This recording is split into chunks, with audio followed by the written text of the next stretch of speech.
Power BI is an excellent solution for creating dashboards for development projects. Data is displayed on a desktop or online and is exportable as a PDF. There are lots of options available to display your data. To start, create a simple Excel file.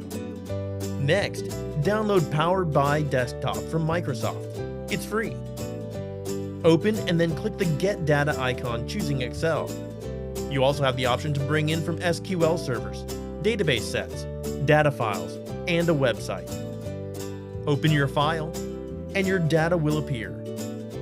The Transform Data option allows you to make changes to how your data is formatted and useful if bringing in from an SQL server. Click Load. Your data is on the far right under Fields. To create a quick table, click on the table icon under Visualizations. Once clicked, a blank table will appear. To populate, click on the checkboxes beside each field. To visualize, choose the appropriate icon. For example, here is a column chart. To amend your visualizations, use the small paintbrush icon.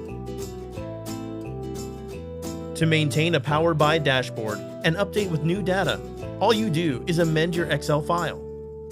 Make the changes and click Refresh All. Make sure you save the Excel file to a place where you will not move it. Open the Power BI dashboard. Click Refresh and your dashboard will be updated. If you've moved your Excel file to a new location, you'll get an error message. If this happens, click Transform Data and Transform Data again. The error will appear. To fix, click Applied Steps and go to Source, and then click on the cog wheel. Now browse for your file and press OK. Select your file. Open and you're all done. Close and apply and the dashboard will refresh. It is that easy.